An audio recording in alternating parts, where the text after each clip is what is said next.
Here we have a Yukon Denali HD. This vehicle is equipped with a Duramax diesel, has had some modifications, Allison transmission.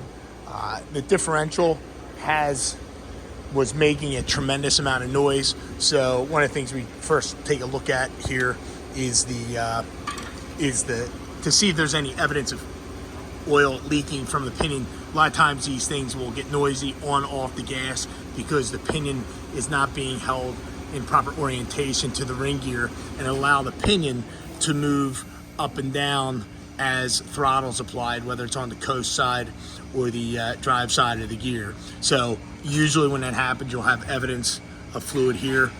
So the pinion appears to be pretty tight. So that looks to be okay. That bearing seems to be okay. So, we finally got the diff cover off, and with the diff cover off, the carrier needs to be held in the proper orientation laterally. That'll set up your backlash and your gear engagement. If that diff carrier assembly is moving, then it will make a tremendous amount of noise on and off the gear, on and off the gas. Also will do damage to, you see that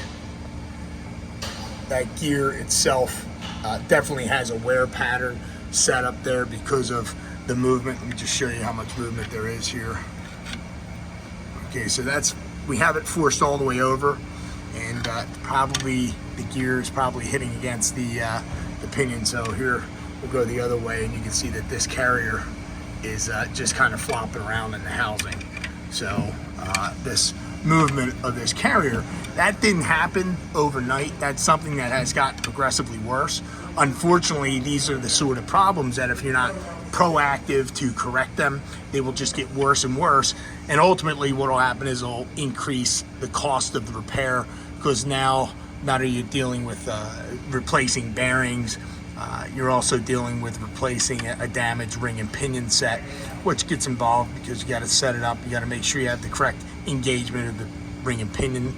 Also make sure you have the correct preload on all the bearings, the correct backlash value. So setting up a diff is a little bit more time intensive than just some regular repairs. Once it's done correctly when you follow proper protocol and use necessary instruments to, again, get the proper bearing preload, also get the correct backlash gear pattern. They are very, very trouble free. So this is an example where the vehicle was driven too long, even though I know it was probably making noise. Unfortunately, it can be a little bit of a difficult thing when you have a vehicle like this. You look at the exhaust system on it, and the exhaust system, for all intents and purposes, is a straight pipe. So when you have a truck that's louder, just from the exhaust perspective, it is going to make it more difficult to hear these noises.